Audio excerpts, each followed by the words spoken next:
Hello all. I have taken a topic today which is of direct and indirect. And ये topic जो है काफ़ी ज़्यादा important है. काफ़ी ज़्यादा टाइम हम इसमें कंफ्यूज रहते हैं due to the number of rules it has and due to that fact हम नंबर ऑफ क्वेश्चंस को ढंग से सॉल्व नहीं कर पाते. So we start from the very basics. So आपके and with all those tricks and tax ताकि आपके सारे जो क्वेश्चंस है वो की ईजिली सॉल्व हो जाए. So without a further do let's get start with the topic. So students, this part of the sentence is called reporting verb and this part of the sentence is called reported speech. ठीक है, ये reported speech है आपका और ये reporting verb है. This part of the sentence is called reported speech. So this is your reporting verb and this is your reported speech. तो ये parts आपको सबसे पहले समझ लेना है क्योंकि जब rules हम पढ़ने वाले हैं आगे sentences जब solve करेंगे so उस टाइम पे आपको ये आना बहुत ज़रूरी है, right? So now let's just look into this कि जब भी आपके पास में reporting verb में say, said ओनली ये वर्ड्स आएंगे और इसके साथ में ऑब्जेक्ट नहीं आएगा, ऑब्जेक्ट इसके साथ नहीं आएगा, तब हम क्या करते हैं, वी डू नो चेंज. यहाँ रिपोर्टेड स्पीच में हम कोई भी चेंज नहीं करेंगे उस टाइम पे. अनदर थिंग इज कि से सेड जब किसी ऑब्जेक्ट के साथ में आ रहा है कि हम जब क्वेश्चंस या फिर एग्जांपल्स जब लेंगे तब आपको समझ में आएगा मैं क्या बात कर रही हूँ. तो ये जो है जब रिपोर्टिंग वर्ब में विद ऑब्जेक्ट आता है तब हम इसका क्या कर देते हैं, से सेज और सेड का टेल और टोल्ड कर देते हैं, टेल और टोल्ड कर देते हैं. Otherwise we do no change, उसको एज इट इज ही रखते हैं अदरवाइज, राइट.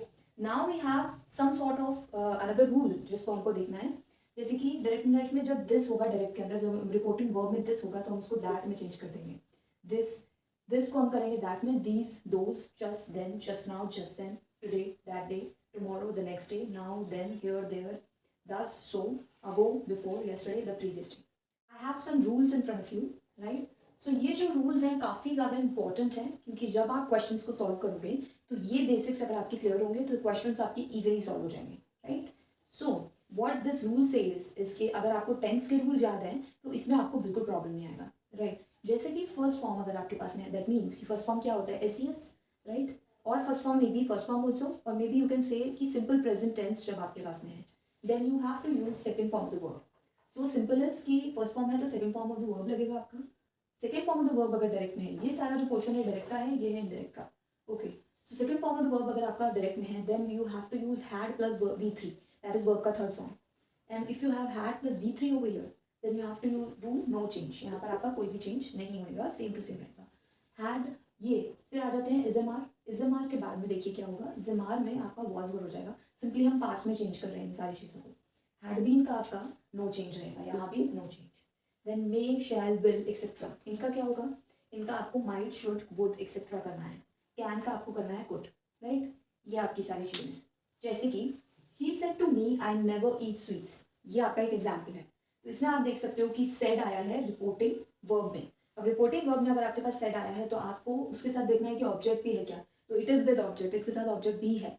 तो he said to me, right. तो अब हम क्या देखा था, हमने क्या सीखा था कि जब ऑब्जेक्ट होता है साथ में then we have to change it to, हम इसको टेल और टोल्ड में चेंज कर देंगे, right. So he said to me का हो जाएगा he told me, right. That, अब यहाँ पर जो है हमको कंजक्शन एक यूज करना होता है always just to remove this gap over here. We have to always put a conjunction in between just to make these two sentence connected towards each other. तो हमने डेट का यूज कर दिया यहाँ पर. तो he told me that he never ate sweets. अब हमने यहाँ क्या देखा कि वर्ब का फर्स्ट फॉर्म था तो वी हैव लर्न, हमने सीखा है कि हमको जब भी वर्ब का फर्स्ट फॉर्म मिलेगा then we have to change it to verb की second form. So he never ate sweets, okay. Eat sweets का हमने एट स्वीट्स कर दिया, it's in V2 and it's in V1, okay. Then next, Sita said, I have already cooked. So Sita said that she had, यहाँ पे आ जाएगा she had already cooked. Okay. He said to me, I had completed my project. He told me that he had completed his project. So over here also we have used had V3. Had V3 है तो had V3 में तो we have learned कि हमको change नहीं करना होता. And over here had V3, यहाँ पर have V3 था तो हमने had V3 में चेंज कर दिया. अगर आपको ये वाले रूल्स आते होंगे तो RS, that is reporting speech, को रिपोर्टेड स्पीच को आपको चेंज करने में बिल्कुल भी प्रॉब्लम नहीं है. अनदर टाइप सेज कि आपका इंटेरोगेटिव सेंटेंसेस अगर आ जाते हैं आपके क्वेश्चंस में, इंटेरोगेटिव दैट मीन्स कि जो क्वेश्चंस पुट अप आपसे करते हैं तो उस टाइप के क्वेश्चंस को आप कैसे सॉल्व करोगे. सो फर्स्ट ऑफ ऑल जैसे हम उसका थोड़ा बहुत रूल जान लेते हैं. फर्स्ट रूल अगर आप जान लोगे देन क्वेश्चंस पाएंगे तो ईजिली समझ आ जाएगा. तो रूल ये कहता है कि जब भी इंटेरोगेटिव क्वेश्चंस होंगे तो दैट आपको नहीं लगाना है. दैट के प्लेस पे you have to use if or whether conjunction, या तो इफ या फिर वेदर, ये कंजक्शन आपको यूज करने हैं. नेक्स्ट इज आस्क्ड, इसमें लगता है ASKED, दैट इज आस्क्ड इसके अंदर हमेशा लगता है. एंड WH जो क्वेश्चंस होते हैं उसके साथ दैट हम इसलिए लगाते हैं क्योंकि जैसे कि वेयर, व्हेन, हाउ, अगर ये वाले जो क्वेश्चंस होते हैं ना, ये ऑलरेडी ही कंजक्शन है अपने आप में, so we do not have any need to use that with them. Okay, so now let's come on to the questions. She said to me, are you going to college? She asked me, यहाँ पर हमने said की जगह पर ask लगा दिया. She asked me if, यहाँ पर हमने दैट की जगह पर कंजक्शन इफ लगा दिया. I was going to college, question mark हट चुका है. She said to Hari, when will you come? She asked Hari when he would come.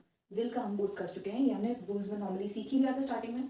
She हमने आज यहाँ पर सेट का आस्क्ड कर दिया है.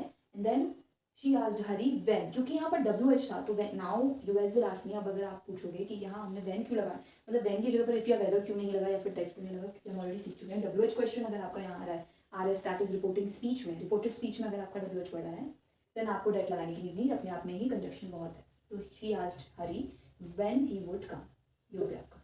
ठीक है. Now let's come on to the another type which is exclamatory sentences. Exclamatory sentences आपने पहले भी पढ़े होंगे काफ़ी बार या फिर देखे भी होंगे, जो कि जॉय और सॉरो और जो भी एक्सप्रेशंस हैं वो एक्सप्रेस करते हैं, वो कहलाते हैं exclamatory sentences. Now in these exclamatory sentences types हमारे रूल्स क्या हैं? तो इसमें ओ माई गॉड, वाओ, एलएस, ये जो भी रिपोर्टिंग वर्ब में होगा आपका या फिर डायरेक्ट में आपका होगा, तो आप इसको चेंज नहीं करोगे.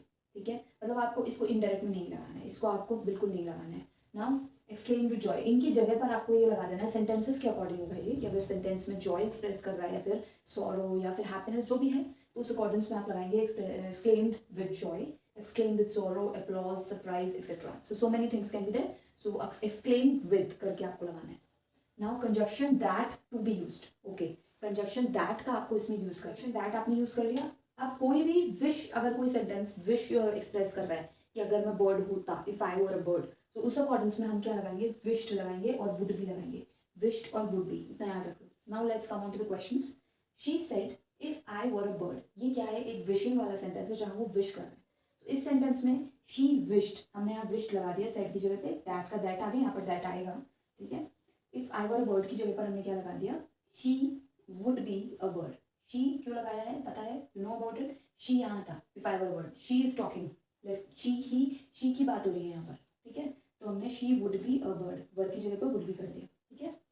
नाउ नेक्स्ट इज, अब ये मैं पूछना कि वुड बी क्यों किया, क्यों, क्योंकि यहाँ पर विश्ड और वुड बी तो आएगा whenever there is any sentence which is wishing something. अगर आपका कोई भी सेंटेंस आपको कुछ विश कर रहा है, then you have to use these two things. Now Ram said alas I have रीयून.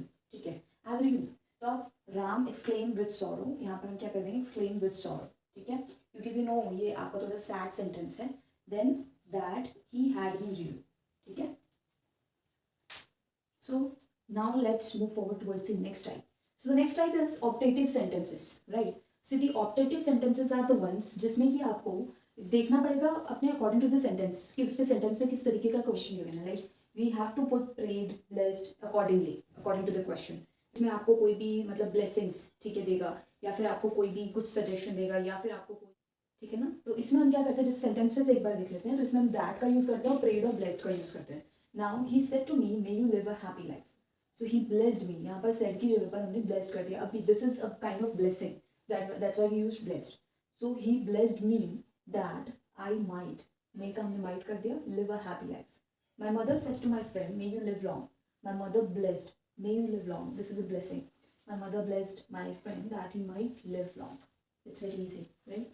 Now let's move on to the another type of the questions, which is imperative sentences. Imperative sentences में जैसे कि advised, order, request, इस तरीके के आपके sentence आते हैं, तो उसमें आपको ये एडवाइज्ड, ऑर्डर, रिक्वेस्टेड लगाना है, टू लगाना है. एंड नेगेटिव अगर सेंटेंस आ रहा है तो उसमें आपको फॉरबेड लगाना है. फॉरबेड दैट इज कि आपको नॉट का, अगर आप फॉरबेड अगर आप लगा रहे हो तो नॉट का यूज़ आप नहीं कर सकते हो. ठीक है. Ram said to Sita take medicine regularly. Ram advised Sita to take medicine. ठीक है, तो इसमें हमने टू लगा दिया है और एडवाइज लगा दिया है. The SP said to SHO shoot the robber. The SP order, this is order, ordered the SHO to shoot the robber, right? So I hope आपके ये सारे sentences और सारे types clear होंगे. Thank you so much for watching the video. Please share it with your friends and also do subscribe the channel. Thank you so much.